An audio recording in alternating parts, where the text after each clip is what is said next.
Welcome back, everybody, from an exciting weekend of racing at Bristol. This is the C&J Speedway Review. My name is Chris Burns, and coming to us from the best five-star restaurant in Peabody, Massachusetts, it is the one, the only Corey Huffnagel. Corey, how you doing tonight?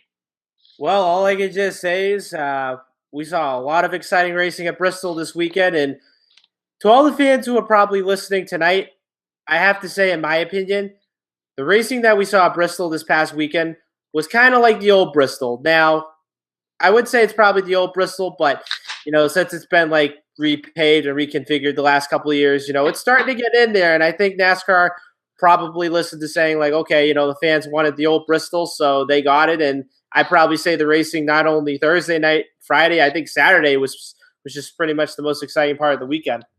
Absolutely, and the fact that they were running two separate but very equal in speed lines, some on the low groove, some on the high groove. I was watching these races and just impressed on all of the guys wheeling themselves around, finding new spots, and in some cases, using the low line in one and two and the high line in three and four to pick up even more speed.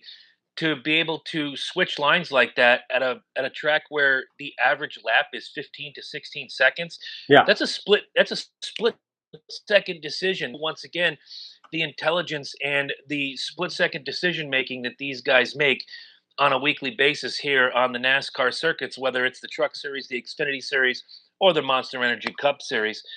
But we got some rumors, we got some news, and we would be remiss if we didn't talk about the biggest rumor. Not quite sure that former champ Martin Truex Jr. is going back to Furniture Row Racing, and early rumors has him slipping into the 41 car at Stewart Haas. You've kept up on this story. What do you know about it so far? See, I'd probably say, there was talk that, Truex was going to go back to Furniture Row Racing next year, if, there was a contract, that was going to be agreed on. And I'd probably say if he were to sign it, it would be a multi-year extension. But, there was rumors that, he was going to go to Stewart Haas. And then there was also rumors that he was going to go to Joe Gibbs Racing as well. And let's face it, excuse me, let's face it, Martin Truex's contract is up at the end of this year, and it's going to be very interesting to decide, where he's going to go or if he's going to stay at Furniture Row next year. I mean, to me, I'll be shocked if he leaves Furniture Row Racing. The team that, was pretty much like in the basement, and then he pretty much rejuvenated that team all the way up. They won races, and then last year they won the championship. This year, they've won 4 races, and they're pretty much in the hunt for the title this year. So I have to tell you, I mean, not only Martin Truex's name, is on the rumor mill, him leaving or staying or whatever, but you got a couple other guys, that their contracts are up until next year or this year as well. So it's going to be interesting to see who stays and who goes. Well, I have a question for you, and I might as well break out the question of the week now.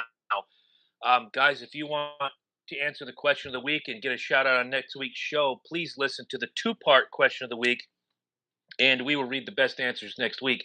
Um, in the event that Martin Truex Jr. does, in fact, leave Furniture Row Racing, doesn't sign a contract, and finds his way to Stewart Haas in the 41 car, the first part of the question is, if that happens, does it spell the end for competitive one-car operations on the Monster Energy NASCAR Cup Series?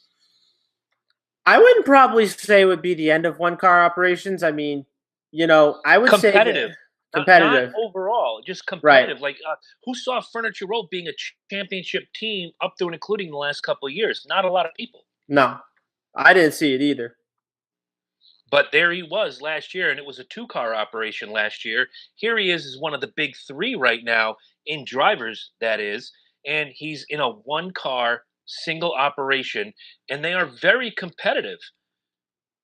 But if you lose a talent like Truex, it's not that easy to replace him. I don't think there's a lot of the young guys who are contract eligible that are going to slide into that 78 if Truex does decide to leave and fill in quite as well and be as competitive as Martin Truex Jr. has been over the years.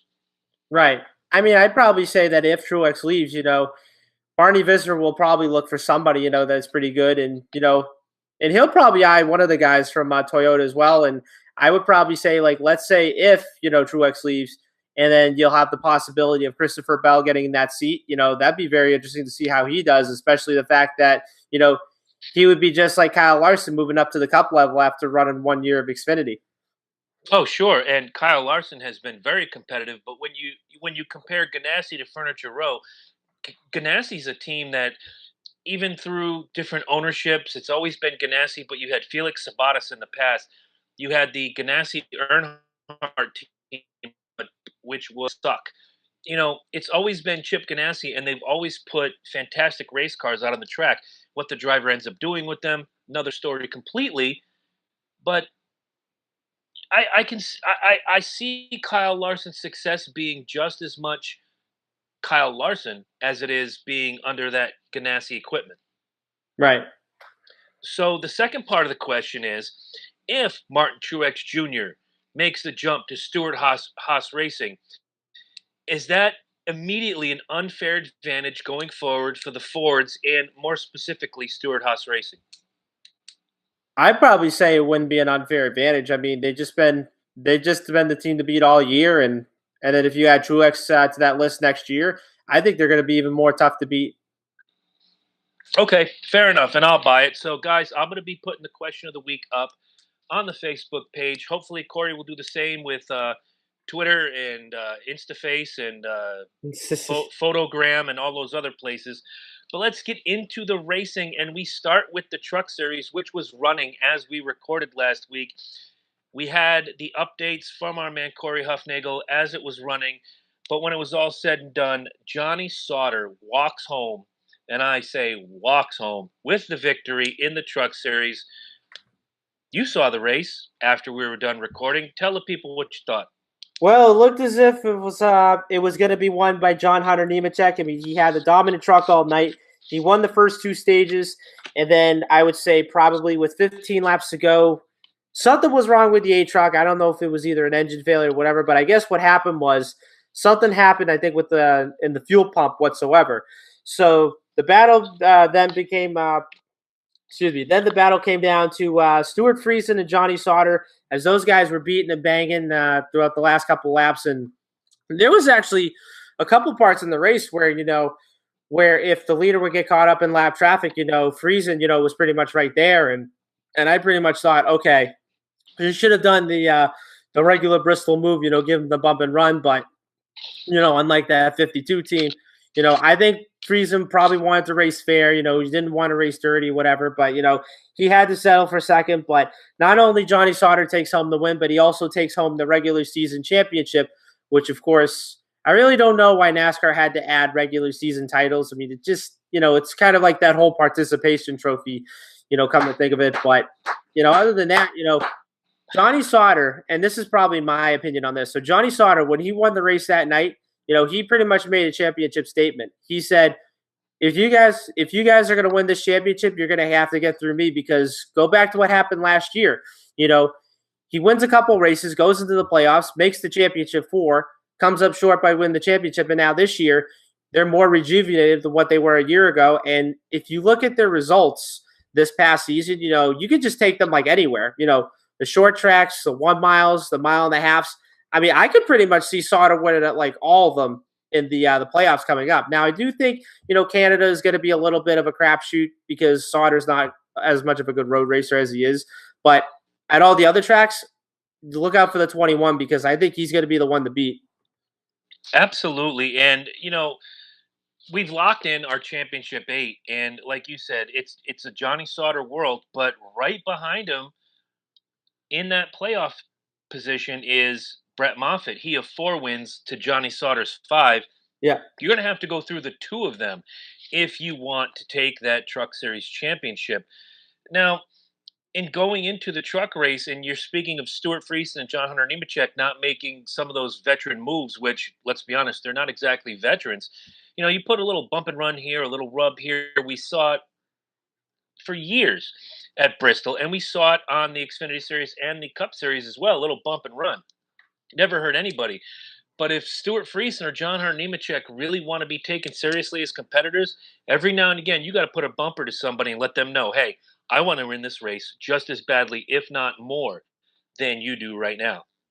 And that's exactly with all the other guys, who have not won a race this year. And I probably say come playoff time, it's going to be a heck of a lot different than what it is in the regular season.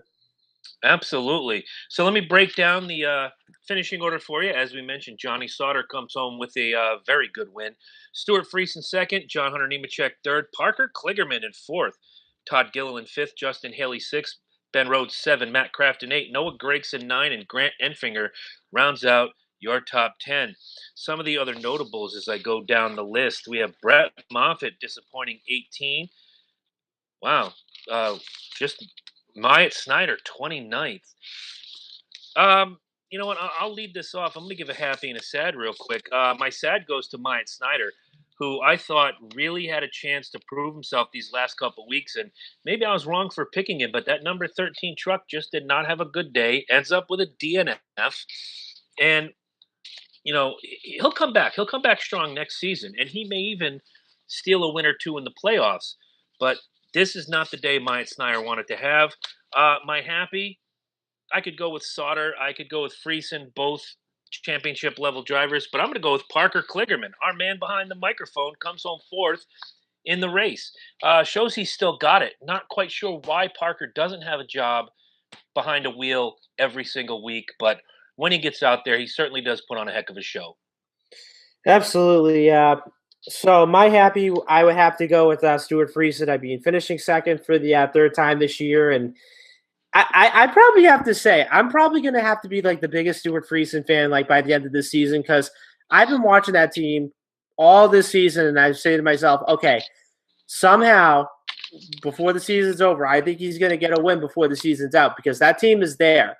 They're there, but they just have to close the deal. And now that it's playoff time, he has to go a heck of a lot harder than what he did in the regular season. So far, he pretty much surprised almost everybody, including me. So hopefully that 52 team can be pretty strong in the playoffs, and hopefully he can make the championship four. Now, my sad on this one, I'm gonna have to go with Todd Gilliland because he had to win the race to in order to punch his ticket in the playoffs. I mean, finishing in the top five was great, but I was disappointed that that team didn't make the playoffs this year, and and all I could just say is them too. They can also get a win before the season's out, but next year look for them to be stronger. I really think this four team, they're gonna come strong right off the bat, and I do expect them to win a lot of races. If you're not already the biggest Stuart Friesen fan that there is on this truck series, I don't know who is.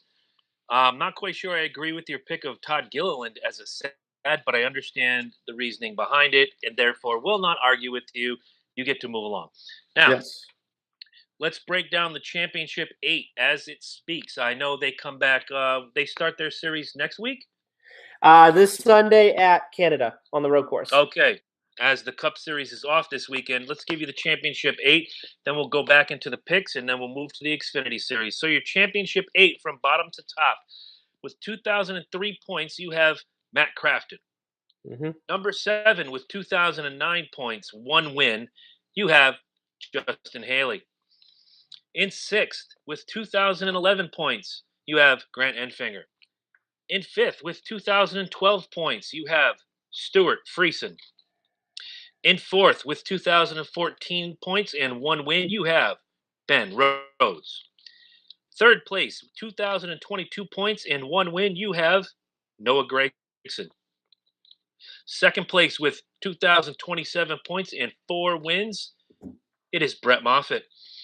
And number 1 going into the Truck Series playoffs with 2,042 points and 5 wins, the aforementioned Mr. Johnny Sauter. Congratulations to all 8 drivers, and we are looking forward to seeing exactly how this Truck Series Championship plays out. Those are your 8 contenders.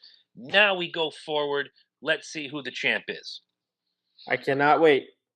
It's going to be good. And now, when we speak, we've spoken somewhat about Johnny Sauter's domination with Brett Moffitt creeping right behind him on the Truck Series. If you want to talk about domination, the Xfinity race at Bristol, 202 laps led out of 300 possible laps. Congratulations to Kyle Larson for wheeling home his car to victory at Bristol. In my mind, no one was going to touch Larson in that race. Absolutely no one. He looked phenomenal out there. No one really gave him a battle. No. What did you take away from this race? See, I pretty much knew that this was going to be a Kyle Larson type of race because you just look at Bristol. I mean, it kind of acts like it is like a dirt track almost because you're pretty much slipping and sliding going into the corner and whatnot. But I'd probably say like at the start of the race, I thought it was going to be the Kyle and Kyle show between Busch and Larson, and then unfortunately, Busch got into his little skirmish like early in the race when he got slid to the in like the tire dusting, whatever, got into the wall, and then pretty much ended his day in about 36. And then I probably say his interview, you know, I I mean, as typical as Kyle Busch is, like like when he's in an interview, I mean, I probably say, the face expression that he did, it was just like, Kyle, come on, like really, No, I you're mean, better than that. You come on, should you're be better better than than that, that. yeah, You should be better than that. right, I mean, it's not like, after the Xfinity race, he had a fight with a fan. That was after the Cup race. oh yeah, More reason why the C&J Speedway review does not endorse Kyle Busch in any way, shape, or form.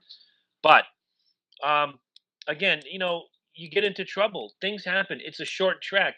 When you go to Bristol, you expect, or you should at least expect, there's going to be bumping. When we get to the Cup race, we'll talk about lap 3, and then we'll talk about from worst to first to worst again. Um, I can't necessarily sit back and say I disagree with Kyle Busch in his post race interview. What I will say is it's becoming too much too often. I thought the same thing of Jeff Gordon for years. You have all this talent, quit crying. right, You're one of the best in the world. Act like it. It's all right. Like when he came out and did the driver introductions at the Cup race, he goes, "I don't need an introduction. Y'all know who I am." That's exactly right, and that's the right, attitude he should have. But if you're one of the best in the world, act like it on the right. track and off the track. Acting like a petulant child again for the third time this season, I can't get behind it. There's nothing redeeming, in my opinion. There's no redeeming quality in Kyle Busch right now, Right. especially when you're running one of the lower circuits where you've been a champion on the Cup Series. How about acting like you've been there before? Exactly. Ugh. So why don't you give me a happy and give me a sad for this race, and then I'll do the same. Okay, so my happy for this one, I'm gonna go to Cole Custer. I mean, finishing in the top five, had a really good run at Bristol, and I do expect him to get a win before the regular season's over. But what a great run for that 00. My sad, I'm gonna have to go with Daniel Hemrick. I mean, he got in that late race crash right before the overtime start, whatever it is. But I was expecting a really good run out of that 21 team, and I think going to the road course on Saturday at Road America, I think Hemrick, is going to be a one to watch. Absolutely. My happy was Christopher Bell. If you want to call it putting another nail in the proverbial coffin of the championship run, he certainly did with a second place run. He has now separated himself from the rest of the field by 13 points. And when we get to the points, I really want to show you how close this championship run is, especially in the top 10, not even counting the top 12, which are going to go to the championship. But this might be the most exciting breakdown from 1 to 10 in all of motorsports right now. Right. So Christopher Bell with another addition to his points lead. Good for him. I also took Daniel Hemrick as my sad. It's terrible to see him go out the way he did, but again, it's a building block. He still sits fifth in the points. He's in kind of this very strange position. He needs a ton of points, 30 and change by my calculation, to take over fourth place. It's not going to happen. The regular season's almost over. He also sits in a particular spot where the sixth place of Tyler Reddick is not going to catch him because there's over 100-point difference between fifth and sixth. So he's in this really interesting place where no matter what, he's in a really good spot right now. And when they reset these points, what is it, next week, the week after for the Xfinity Series, he has nothing to worry about except how he runs in the future. Exactly. So let's break down the points. You know what we didn't do? We didn't do the picks. We did the picks, didn't we? for the Truck Series? No, we don't. I don't think we did. Oh, hell, well, let me embarrass myself even further. Corey took Stuart Friesen. He finished second. He took Todd Gilliland as his sleeper. He finished fifth. That's a 7. Your average finish was 3.5. I don't even need to read mine, but I will. I took Brett Moffitt. He finished 18th. I took John Hunter Nemechek. He finished third. That's a 21. My finish was a 10.5. So your truck champion was Corey Huffnagel. Thank you. The Xfinity Series. Corey took as his lock Christopher Bell. He finished second. For his sleeper, he took Daniel Hemrick. He finished 24th. That's a total of 26. You divide that by 2, Corey. Your finish this week was 13th. I took Elliott Sadler as my lock. He finished 6th. I took Christopher Bell as my sleeper. He finished 2nd. That's an 8. Divide that. I got a 4 for a finish. I am the Xfinity champion this week. All hail me. So as we go into the points, we are not yet locked in. This is not championship ready. This is just your regular average every day. Basically, this is your championship 12. Unless somebody underneath wins, this is how it is. Christopher Bell leads the way with 4 wins and 810 points. Justin Allgaier second with 797 and 3 wins. Elliott Sadler third, 793. Cole Custer fourth with 791. Now think about that. The gap between second and fourth right now. Forget the 3 wins on Justin Allgaier. 6 points separates fourth from second, which means these 3 guys right now, all it takes is a pass here, a little good luck there, a little bad luck somewhere else. That whole thing shifts. Yeah. So Daniel Hemrick, once again, sitting pretty in fifth with 768. Tyler Reddick has a win, but sits in sixth with 643. Brandon Jones, seventh with 634. Ryan Truex is in eighth with 618. Once again, the gap between eighth and sixth is only 25 points. One guy has a banner day and one guy has a record day, and that thing shifts. Matt Tifft is ninth with 580. Austin Cindric 10th with 547. Ryan Reed is 11th with 534. And Ross Chastain is in 12th with 479. Once again, when you look at this, unless the Michael Annettes, the Ryan Siegs, the Jeremy Clements of the world finds victory lane, we're not going to see anybody disturb that top 12 going forward into the championship run. I don't think so either. I mean, this pretty much looks as it is. And one of the things I really have to impress upon, and where did I put the finishing order? Okay. When you look at the finishing order from this past week at Bristol, number 1, Cup driver. Number 5, Cup driver. Moving down the list, Elliott Sadler, former Cup driver, yada yada. We got Ty Dillon, 15th, Cup driver. We have way down the list. We already spoke about his bad luck. Kyle Busch, 36, Cup driver. The top 5, it was a pretty good mix of Xfinity talent and Cup talent. And then you go down the list, and it was your regular, everyday, what do we call them? The usual suspects. Yeah. It's very refreshing to see that not too many Cup drivers took their wares to the Xfinity Series this week, and you really saw what the talent on the Xfinity Series can do. Granted, when you have a guy like Kyle Larson lead 202 laps of that race, but then you factor in Kyle Busch led 69 laps before his day ended, doesn't leave too much for the others, but they were somewhat competitive. Kyle Larson, yes, he ran away with the race, but look at the fact that Christopher Bell, championship contender, second place. Justin Allgaier, championship contender, third. Cole Custer, championship contender, fourth. Elliott Sadler, championship contender, sixth. Really good day for the championship contenders on the Xfinity Series in Bristol. Exactly. I think it's going to be pretty close, and now the Xfinity guys are on the road course this weekend. It's going to be very competitive, and you might see the points kind of shift just a little bit. Absolutely. Now, the good Lord looked out for us this weekend. The Bristol night race was held on Saturday, as it usually is, and the Loken Jabroni Show had their SummerSlam party on Sunday, which meant I didn't miss a thing.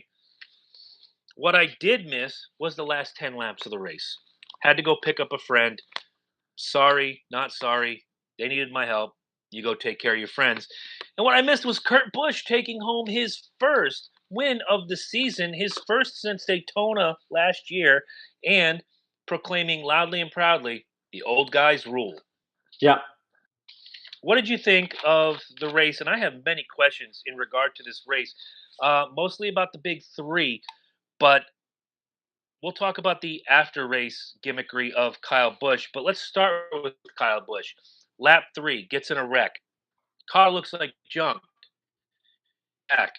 He gets inside the top 10 with a junk car, which goes to show you that Bristol is less about aerodynamics and more about speed and perseverance, only to get into trouble with Martin Truex of the bigger in the race, taking.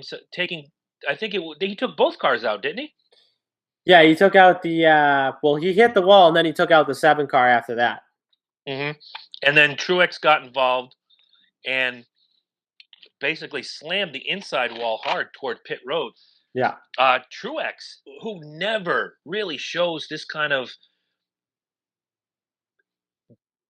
negative emotion, gets out of the car, throws the Yeah. helmet, does the Shawn Michaels super kick to the side of the car.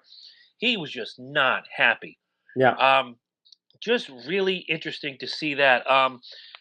Going back up the list, we've talked about those two. Let's talk about Kevin Harvick was doing real well in the race. He led a few laps, not very many. Then he has a tire issue. He is another one that battles back. The most exciting thing about the end of stage two was not only watching Kyle Larson come up and battle for that lead, but we got to see Kyle Busch and Kevin Harvick just basically racing their hearts out to see who was going to be the lucky dog coming out of that stage. Yeah, if you look at it, I mean, this was supposed to be a race where I think the big three, was expected, to run up front, lead laps and win this race. But you just look at their results. Harvick finishing 10th, Kyle Busch, he ended up finishing 20th, and Truex finishing 30th. I mean, it just goes to show you that the big three are not going to be up front every weekend. But you just look at it, now that we have a new winner, I think it's like up to like 9 different winners, and you add Kurt Busch to that mix.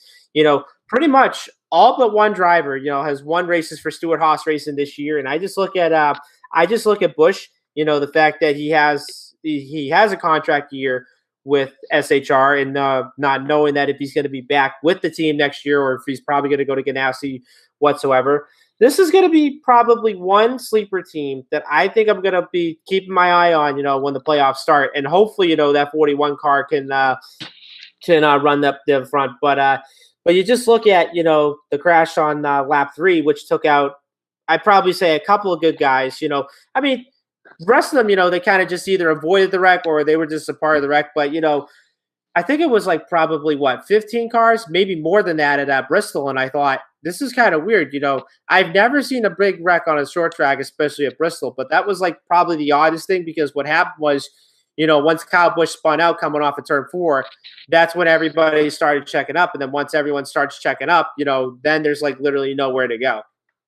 Oh, absolutely. And again, you only have so much racing surface at Bristol. The risk and the reward of making some of those crazy moves, especially when I saw some of these guys, much like going back to the end of stage 2, where Kyle Busch is threading the needle between 2 cars just to think about it. He just wanted to be in the lucky dog position. He was racing as if the checkered was coming out next and Harvick was trying to take the win away from him. I got to give him a lot of credit, but at the same time, a lot of these guys just, when you hear some of their post races, when they, I look at Truex. Sometimes you're the good guy and you move out of the way, and sometimes you get hit and yada yada. Another one, I really can't say enough. I understand he was frustrated. He's not a guy that usually shows his frustration like that. But again, Martin, you've been there before. Act like it. Right. So let's go through the finishing order, then we'll go to happies and sads, the picks, and then we'll move forward. Once again, Kurt Busch leading only 24 laps, but that was enough. All you got to do is lead the last one, and he is your winner of the Best Pro Shops NRA Night Race. Kyle Larson second, Chase Elliott third, Joey Logano fourth, Eric Jones fifth, Clint Boyer with a 6th place finish, Ryan Blaney 7th, Alex Bowman 8th. Jimmy Johnson sneaks into the top 10, much to everybody's surprise. Hmm. in ninth, and Kevin Harvick, which can only be termed a successful day for him with all the troubles they had to come home with a 10th place finish. Other notables, I have to give a huge shout out to Trevor Bayne, who battled a very ill handling race car and said as much during the race, if you listen to the scanner. To come home with 11th, that's good for him. Ryan Newman, 12th. Denny Hamlin, 14th. Brad Keselowski, 16th. Kyle Busch comes home in 20th. Not the worst day for the stuff he went through, but not the best day for him. William Byron, 23rd. Jamie McMurray, 29th. Martin Truex, 30th. Eric Almirola, 31st. Paul Menard, 36th. And another disappointing run for Bubba Wallace in 38th. Who is your happy and who is your sad? So my happy for this one this week, I'm gonna have to go with Trevor Bayne. I mean, battling, I'd probably say like probably one of the worst race cars, especially this season. But to come home in 11th, really good job for that six car. And I think now Matt Kenseth's going to be back in the six Darlington next week. And then my sad would definitely have to go to Truex because he got caught up in that late race crash near the end. I think he was either running second or I think he was probably in the lead when that whole thing happened. But you know, other than that, bad night for the 78. Yeah, I'll agree with you, but I'm gonna shock a lot of people. My happy and my sad are gonna be people that I've pretty much taken a dump on all year. But let's give credit where credit is due. My happy is gonna go to Chase Elliott. Um, Not the best day. It was a great day for him. He finished third. He once again we talk about being a championship contender versus a championship pretender, and I think once again, for 3, 4 weeks running now, Chase Elliott has really shown that he belongs in the championship conversation. So good on him. Uh, Guys, write it down, circle it on your calendar. My sad's going to go to Kyle Busch. Um, third, third lap wreck. Car looks like junk. He battles back. He gets back in the top 10. He gets into a little more trouble later on and finishes 20th. When you take a mangled race car and you get it back into contention, it shows three things. It shows that your team has put together a fantastic race car for you. Second, it shows your perseverance and your determination and drive at the top level and say, I don't care if I'm running a roll cage with a steering wheel. I'm going to bring this thing back to the top 10. And third, it shows just this fantastic knowledge of how to get around Bristol. Again, aerodynamics don't matter at Bristol. So Kyle Busch remembers that. He knows that. He just weaved his way through that field like a surgeon, Yeah. slicing and dicing and going through. So for him to finish 20th in this race, yeah, I'm gonna give it to Kyle Busch. He's my sad. But before we go into the picks and the points, let's talk a little bit about the golf cart incident of Bristol 2018. Why don't you break these people? Ooh. Break it down for the people, my friend. So I guess what happened was, and I probably seen the video a few times this week. So not only Kyle Busch was having a bad night at Bristol, but what had happened was after the race, let's just say that he kind of got into an altercation with a race fan afterwards. And I have to tell you, this was probably the part where, security had to come in because, I think Kyle was either with or without security at that point. But I guess there was law enforcement that was there, that had to usher the fan and so forth. But yeah, so the fan was trying to fight Kyle Busch.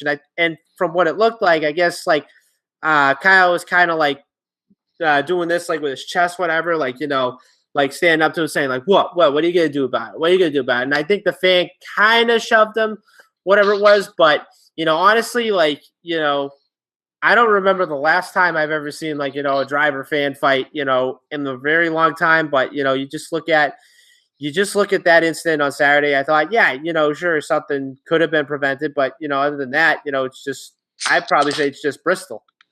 Kyle Busch, again, we talk about act like you've been there. And you could be a race car driver, you could be a professional wrestler, you could be a rock musician, you can be the president of the United States. You have to expect some blowback, some pushback, and some hecklers in whatever line of work you choose if you are in the celebrity limelight. Now, in watching that video, and I don't remember there being any audio in it, The guy is standing there. The guy is jaw-jacking Kyle Busch. I don't know what he was saying. I hope there was a lot of MF and kiss my stuff in it, Yeah. because let's be honest, you're allowed to do that. Right. Kyle Busch goes chest to chest with this guy, and by my count, took 6 paces forward, chest to chest, pushing this guy back. Bad move on Kyle Busch's part. Right.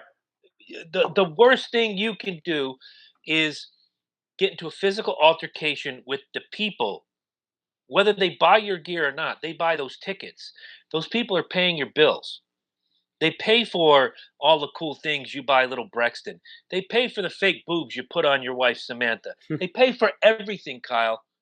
And for you to get into a physical altercation with them, bad move on your part. And in the event you ever see this, I'll give you my home phone number. I'll invite you over and have a beer, soda, wine, liquor, chocolate milk. I don't care. I'll sit down and I'll read you the riot act, because if that were me, I'd have knocked you out. Having said Mm, that, to the fan who pulled this junk, the minute Kyle Busch makes a play for you, knock it off. yeah. It's gotten old. It's okay, once again, to go out there and Kyle Busch, MF, and kiss my stuff and stick it down your mouth until it gets to be too much. We don't know if this guy was drinking. We don't know what kind of mental state this guy was in. But the minute it got to the point where Kyle Busch gets off of his little rolly cart and confronts you, stop. Let Yeah. it go. We are in a world where the cell phone is on 24/7. People are going to film things. World Star. It's going to end up on YouTube. Or even worse, it's going to end up on TMZ and NASCAR, and we're all going to see it. Right. And then two guys sit in their houses and talk about it on a Wednesday night. They're And both then at, they're both at fault. I'm not going to sit here and assign blame to one or the other on any grander measure. Both of these guys should be ashamed of themselves. Kyle Busch should be apologizing to the NASCAR fans, his family, his team, whomever. The guy who started this altercation by being a loud, filthy mouth, whatever, he should be apologizing to people. He should be on Twitter right now apologizing to Kyle Busch. and then once it's posted up on social media like Twitter and Facebook, pretty much millions of people around the world are going to end up seeing it, and then that's when everyone's going to start talking about it. And here we are on a Yep. Wednesday night talking about it. But if we're going to talk about it, hey, Kyle Busch, you're sitting pretty in first place with 1,003 points and 6 wins. Kevin Harvick is in second, 960 points and 7 wins. Martin Truex Jr. third, 849 points and 4 wins. Kurt Busch sneaks into fourth place, 796 and 1 win. Clint Boyer's fifth with 776 and 2 wins. Joey Logano sixth, 768 with 1 win. Ryan Blaney seventh with 733. Brad Keselowski eighth with 730. Kyle Larson nine with 729. Stopping right here. A 4 point gap between seventh and ninth could change the entire complexion of these playoffs going forward. If Blaney, Keselowski, or Larson cannot find their way to victory lane, Blaney, Keselowski, and Larson had better be running ass to elbow going forward to keep their spots or try to leapfrog the other one, because you're not going to catch Logano. There's a 35 point gap between Logano and Blaney, 6 to 7. Now reverse that. From Larson to 10th place Denny Hamlin is a 22 point gap. Not sure that's going to be closed. So those three guys really have to make some sort of effort to outdo the other one or stay close to the other one, try to make up a few points going forward. So we already mentioned Denny Hamlin's in 10th with 707. Chase Elliott is 11th with a win and 697 points. Eric Almirola is 12th with 658. Eric Jones 13th with 635 and a win. Jimmy Johnson 14th, 604. Stop the presses. He dropped another spot. Mm. Jimmy Johnson, 7-time champion, the most dominant driver of the last 6 years, has dropped another spot in the championship standings. Let that sink in. Alex Bowman is in 15th, and he's on that swing position with 572, because when you go down and you look at good old Austin Dillon, who sits pretty, as he has for the last 5 weeks, in 19th with 475 and a win, he automatically moves up, which puts Bowman in that swing position. I say swing position because unless Stenhouse, Newman, Suarez, or Menard find victory lane, Alex Bowman is pretty much locked into the playoffs. Absolutely. So we'll go to the picks, and then I want to ask you a question regarding the top 16. Uh, I took the Rusty Wallace Penske birthday picks gimmick Schnabitz Fernum. Stop stealing my gimmick, by the way. I took Brad Keselowski as my lock. He finished 16th. I took Ryan Blaney as my sleeper. He finished 7th. And I took Joey Logano as my hopeful. He finished 4th. That's a grand total of 28. You divide that by 3. My average finish was a 9.33. Not bad. Until you look over on the other side and you see that Corey took Kyle Larson as his lock. He finished 2nd. He took Eric Jones as his sleeper. He finished 5th. I don't know what he was drinking that day, but he took Jimmy Johnson as his hopeful, and he finished 9th. You add that up, you get a total of 16. You divide that by 3, and you get 5.33, making this week's Monster Energy NASCAR Cup Series champion to be the one, the only, Mr. Corey Huffnagel. Yes. Okay, so when we reset these points, they showed it in a graphic late in the race, and I believe they showed it after the race. Kevin Harvick, based on playoff points, would be set at number 1. You'd have Busch at number 2. You'd have Truex at 3. I believe Boyer would be 4th. Yeah. And then they filtered down from Logano, Elliott, Jones, and Dillon right behind that as your other winners. There have been 9 winners this year. Good call on your part.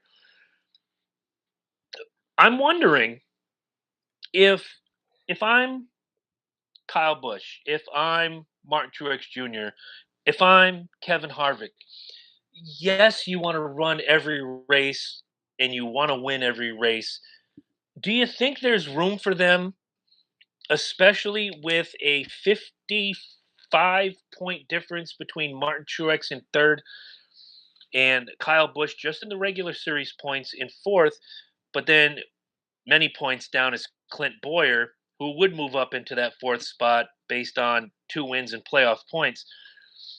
Do you think maybe these 3 guys, Busch, Harvick, Truex, maybe they feel, all right, if I don't have the best car that day, I'll just ride around, come home in 12th, pick up a stage or something, or maybe end up in the top 10, get that one playoff point.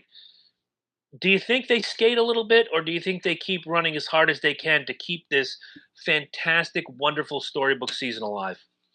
I would say they just have to keep running the way they have been this year, and I probably say it's not only the wins that they pick up, but it's also pretty much how much stage points and playoff points you picked up in the regular season. Because look what happened to Martin Truex last year. Pretty much stage points and playoff points proved that you're going to be the best heading into the playoffs. With pretty much 30 bonus points whatsoever. But I think if you look at all 3 of them, I think it's just going to be a dead heat of who's going to be the best heading into the playoffs. Because like I said, 1 week it'll be Harvick will win by about a couple seconds. The next week it'll be Busch will win by about a couple seconds, and then the next week be Truex will win by a couple seconds. But I just think once it comes playoff time, these are only going to be the 3 guys you're going to have to focus on. And quite frankly, I just look for these guys to win most of the races this year. Sure, I don't doubt that in the least. I mean, look, where did I put it? Here we go. 7 wins for Harvick, 6 wins for Busch, 4 wins for Truex. That's a total of 17 wins. We're coming down to the stretch where the regular season's about to end. Can they pick up a few more? Can we see another 10-race winner like we did Jeff Gordon many years ago, like we almost saw with Jimmy Johnson a few years ago? A season like this comes along once in a blue moon for any one of these drivers. You have 3 of them tearing up the competition, basically making this series their B. I don't want to say that word out loud, but let's be honest, they're making the series their B. Yeah. So they really, they probably, in my mind, knowing the way Kyle Busch is, knowing the way Kevin Harvick is, and in the last few years seeing more and more of Truex, his personality, his drive, his perseverance, and his talent, I probably see, what do we have, 2 more races left in the regular season? Yeah. for the Cup guys. I'm gonna put it out there right now. You're gonna see two of the big three come on with wins to close out the season. I would say so too. I mean, I definitely agree. And with only 2 races left to go in the regular season, we're looking at sorry Ricky Stenhouse. My apologies, Ryan Newman. Better luck next year, Daniel Suarez, and try harder next time, Paul Menard. Just a really, really this has been a phenomenal season from beginning to end. And I'm really glad that this was our first season of doing C&J Speedway review, that we got to cover this week in and week out. This has Mm. been fun from beginning to end. Oh yeah. And I'm looking forward to the next 10, 12 weeks. So without further ado, let's go on to this week in the NASCAR world, starting with the Truck Series. Corey, where are we going? All right. So for Sunday, so the Truck Series will be in Canada for the, I believe, Chevy Silverado 250 at the famous Canadian Tire Motorsports Park, which they have been racing for the last couple of years. And I have to tell you, I'd probably say that, Canadian Tire, has to be one of my favorite road course race, in the Truck Series ever since they first started racing there in 2013. I mean, it's just, it's one of those road courses where it's just, the passes are exciting, the finishes are great, because quite frankly, Canadian Tire has had fantastic finishes the last couple of years. I mean, I can remember one where, there was a battle between John Hunter Nemechek and Cole Custer, and those guys pretty much duked it out right at the end. And, we pretty much found out that, Hunter Nemechek won and Custer ended up finishing second. But I would have to say, to start this one off for the playoffs for the Truck Series, I think this is going to be very exciting. And not to mention, you have 2 wild cards in this first round. You have Canadian Tire and Talladega. So I think it's going to be very exciting. You're going to see these guys want to win at either Canadian Tire or Vegas because, nobody wants to go to Talladega to, try and win the whole thing in advance and so forth. But anyways, so we have the Chevy Silverado 250 on Sunday at 2:30 Eastern Time on FS1, and which, of course, MRN Motor Racing Network. The voice of NASCAR. Yes, those guys will be north of the border this weekend, so I cannot wait. So let's just look at the entry list as of right now. We have Austin Hill in the O2. We have Cody Coughlin. We have Jordan Anderson, Todd Gilliland, Norm Benning, John Hunter Nemechek, Alex Tagliani, one of the road course specialists, Myatt Snyder, Brett Moffitt, Noah Gragson, Max Tolman, Johnny Sauter, Austin Wayne Self, Justin Haley, Spencer Gallagher, Jason White. And then, of course, this is one guy that, you have to keep your eye on this weekend. So his name is Jesse Iwuji, but not only he's Jesse Iwuji, but he's also Lieutenant Jesse Iwuji, which he has served in the military for a couple of years. And all I can just say is, Jesse, thank you for your service. And we're looking forward to seeing your debut this weekend in the Truck Series. Also, we have Ben Rhodes. We have DJ Kennington. We have Justin Fontaine, Rick Cercerelli, Ray Cercerelli, I don't know.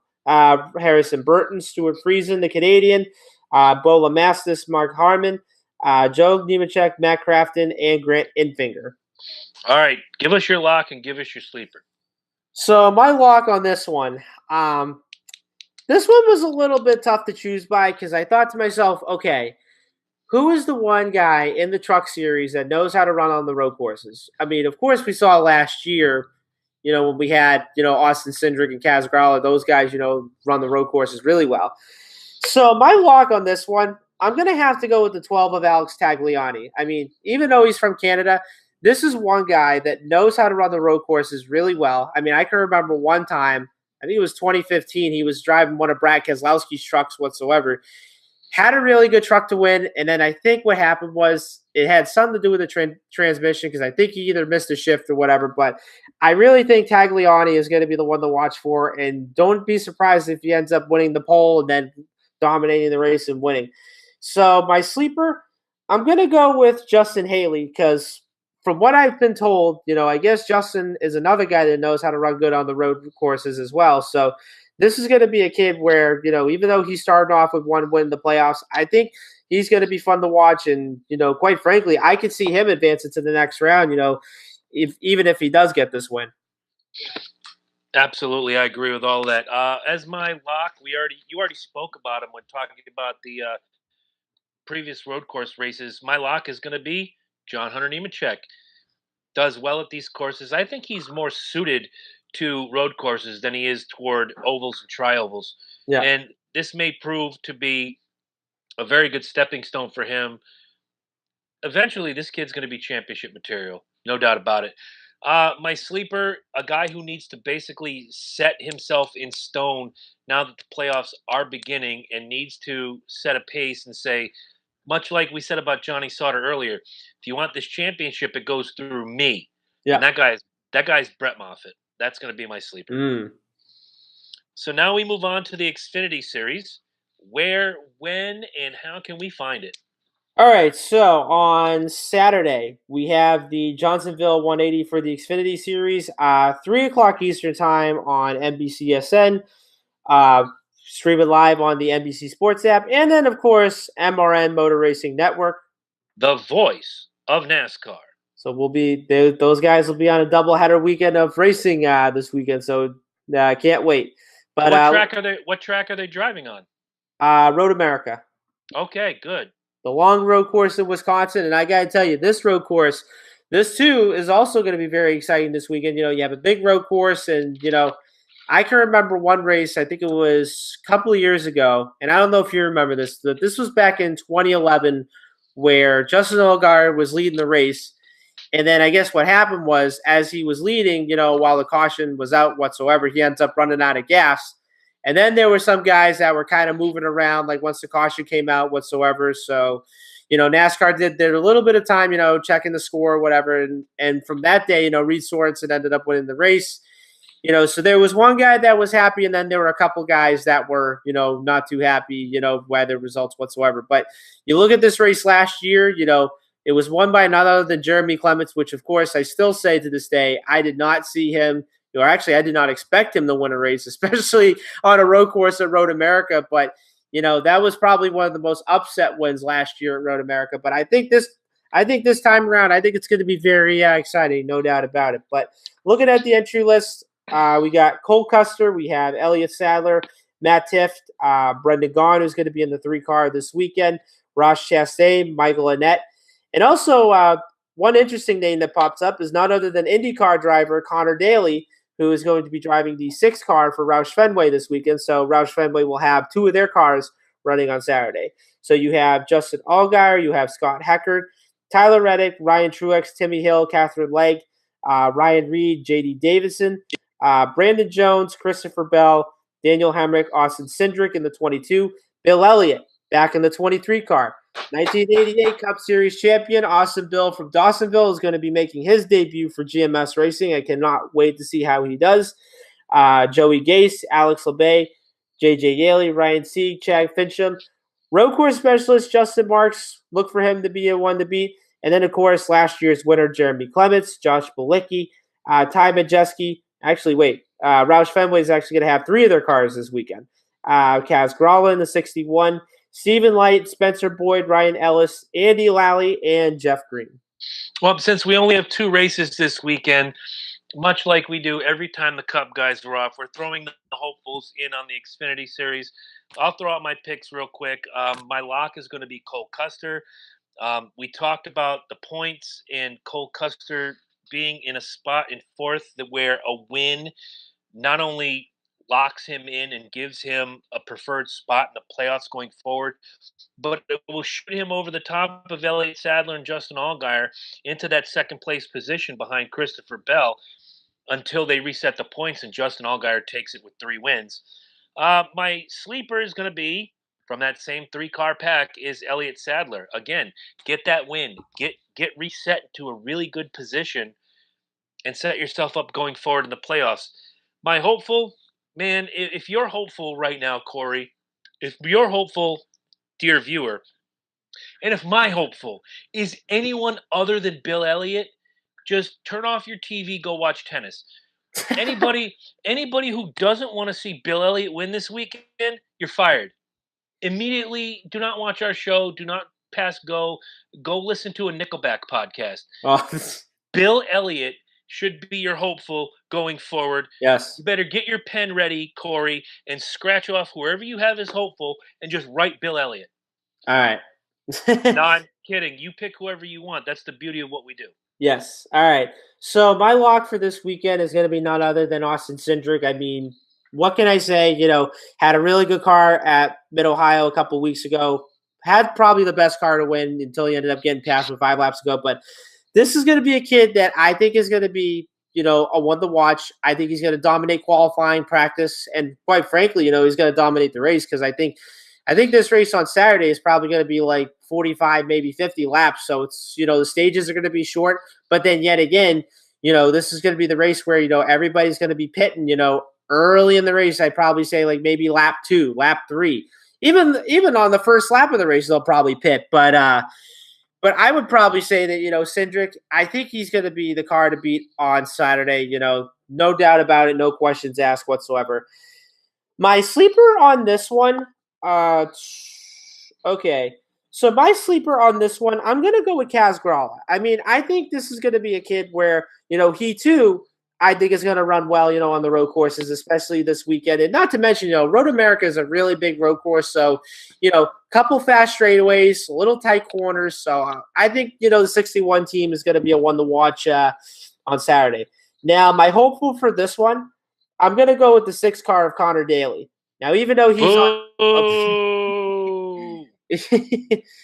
now, even though he's from the IndyCar side, and I think I've watched something on YouTube, whatever. I guess they said that some of these open wheel guys, they really want to try out NASCAR, especially on the road courses, because it pretty much, gets their momentum going, it gets their rhythm going, and so forth. And I think with Daly, I don't know if he's probably going to be the one that's doing double duty this weekend because, of course, the IndyCar guys are racing in Gateway on Saturday night down in Illinois. But I am going to watch that 6 car, this weekend, and I think it's going to be interesting, that Roush Fenway has their 3 cars out on the field, and I think with Daly, I think he'll be fun to watch.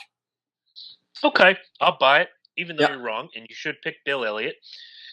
One of the other reasons I think some of these IndyCar guys want to do more NASCAR is we now have Sonoma, Watkins Glen, the Charlotte Roval. We've talked about it a couple times where we'd like to see a 4th road course be introduced on the Cup Series. If they want to move into stock cars, you have to be well-rounded. Yes, it's easy to go fast, turn left. Yes, it's easy to have your spotter tell you A, B, C, and D, but the road courses are where really the money is made. If you can do it on a road course, you can do it anywhere. Right. So, I'll buy Connor Daly to an extent, and I'll let it go with that. Corey, this is now the time where I ask you if you have anything to pimp, plug, or otherwise push upon the people. All right, so like I said, guys, keep following us on the C+J Speedway Review. We are on Facebook. We are on Instagram. We are at CJ Speedway. And then Twitter, we are at CJ_Speedway. And then, of course, check us out on YouTube, guys. Make sure you subscribe and check us out. We got a lot of videos up in store. And so there's 2 shout-outs. Actually, there's a couple shout-outs I want to give out this week. So my first shout-out a couple days ago was my grandfather, Jack Huffnagel's birthday. So, Poppy, I know you're a big fan of the show, and I really want to say happy birthday. Actually, happy belated birthday.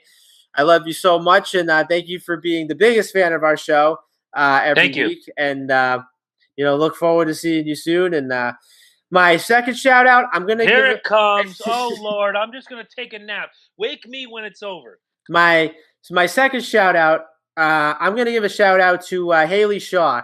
So yay! So reason why I say that was because her family is really big NASCAR fans, and I thought your family watches NASCAR, and you're probably the one that is trying to figure out the sport. But anyways, so she told me that I guess her whole family follows Kevin Harvick, and I thought, what? What does that remind me of? Oh yeah, that's right. Chris is also a Kevin Harvick fan himself, and so Haley, if you subscribe to the show on YouTube so far, or if you haven't subscribed yet, I just want to say welcome.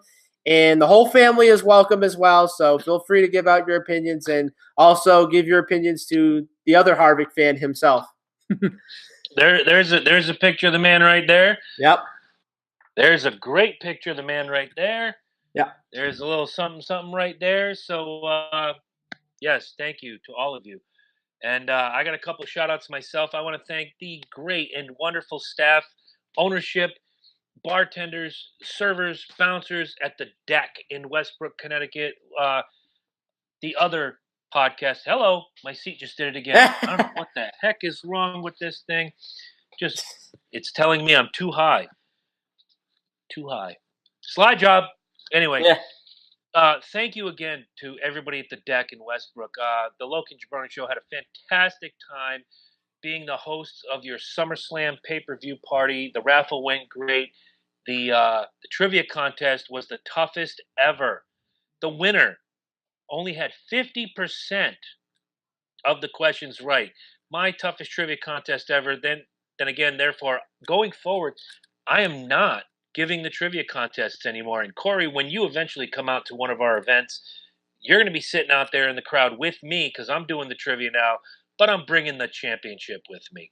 Yes. And another shout out goes to someone who not only has been a good friend of mine for nearly 30 years. We've had some bumps in the road. He came out to our event on Sunday. He watches this show, and one of my very early Rusty Wallace buddies. I tip my hat to you, Chris Davies. Thank you for coming out. Thank you for making it memorable. You know, there are two things that get between buddies, and that's money and women. And I'm sorry that one of those things had to get between us. But for 24 years, I always cared. And for you to come out and show your support the way you did, and your lovely wife Piper, it was fantastic. So thank you very much. Double horns to you, and thank you for supporting what Corey and I do here on the C&J Speedway Review every week. Chris was a Tony Stewart fan. I'm sure still is, but since T Stu is no longer racing, we're going to try to swing Chris to a new driver. And Yeah. if I have to suggest anybody, it's not going to be the number 4. It's too late for that. I would say, Chris, if you're watching and you need yourself a brand new driver and you want to stick with the good old Stewart Haas family, choose that number 10 of Eric Almirola. Yeah. Upside, he's young. There's a guy you can get behind and still keep, T Stew in your heart because you're rooting for one of his cars. Yeah. Now, having said that, next week we go over these two fantastic races from Canada and Road America. But what's the next race on the Cup Series that we're going to be talking about? Because I am super excited for this. Oh man! So next weekend, NASCAR will be down in Darlington as part of Throwback Weekend, and honestly, I have to tell you, it's one of my favorite races of the year. The fact that Darlington is back on Labor Day weekend, or excuse me, I should say Throwback Weekend. I kind of don't like saying Labor Day weekend. I like saying Throwback Weekend. That's like pretty much a lot better. But the one thing I love about Throwback Weekend at Darlington, I just love the paint schemes. I love the paint schemes. Of course. Everything that goes with it, and even they have the pit crew guys that wear the authentic T-shirts or whatever it is back in the day, and that's what just makes it Throwback Weekend just incredible. And I can't thank Darlington Raceway quite enough for doing that. And a friend of mine told me one time, he said you never take away tradition. And I think with NASCAR taking away that tradition for a couple of years, I think they kind of stopped and think what. Why don't we put NASCAR back at Darlington on Labor Day weekend? That'd be really exciting for all the fans and everybody, that's been a huge fan of the sport. And not to mention, with the drivers that have like 7 decades of racing. So everybody's all going to be racing paint schemes from like all the years, like the 2000s, the 90s, the 80s, the 70s, 60s, you name it. And I think with these paint schemes so far, I mean, they look really cool. They look really awesome. And I just can't wait. That's one of the things I love about it too is, especially being a longtime Rusty Wallace fan, whether it was Kurt Busch back in the day, every now and again, he'd run that black and gold midnight car. And now with Brad Keselowski running, Rusty Wallace paint schemes from back in the day, it is just gorgeous. And all the other drivers too. If I understand correctly, William Byron, sorry. Yeah. My lips are still stuck in that accident from earlier. William Byron's going to be running a rainbow scheme, if I'm not mistaken. Yep. So always good to see the good old cars out there like that. I would love to see, and I'm not quite sure if it's going to happen, but if the 20 runs an orange scheme to give a little tip of the hat to T Stew, or Yeah, whether it's the 14 of Clint Boyer running something like that to honor T Stew. Of course, the 3 is going to run something fantastic. right. I'm just in my mind. I'm looking through the numbers, and if I can get once again, I have to find it. I mean, Kyle Busch could run that Bobby Labonte paint scheme all day long, and it's going to look great. Um, Joey Logano in the 22, there's not a lot of places to go with that, but that 12 of Ryan Blaney could do a whole lot. Yeah, Kyle Larson in the 42, wouldn't it be great to see that mellow yellow out on the track? Denny Hamlin has a chance in the 11 to throw back to the days of Darrell Waltrip. Chase Elliott in the 9, it's a no-brainer. You throw back to Dad's paint schemes. Any yeah, one of them, whether it's the number 9 in the Evernham car or the number 9 Coors Light gimmick, there's just so many places you can go with stuff like this, and it makes it awesome, and it brings the younger fans closer to the past because right. you can watch. I pick on Corey a lot. Corey's like 4 years old, and he's that's a joke, dude. Chuckle, chuckle, y'all. Corey's a young guy, but he didn't see a lot of these paint schemes up close and personal like Right, guys like me and even some guys that are older. It is really exciting, and it's great that NASCAR embraces this throwback, much like MLB does with their throwbacks, much like the NFL does with their throwbacks. It's always exciting to give a little tip of the cap to history, and there's no better place to do it than the track that is not far from the birthplace of your second favorite Speedway host.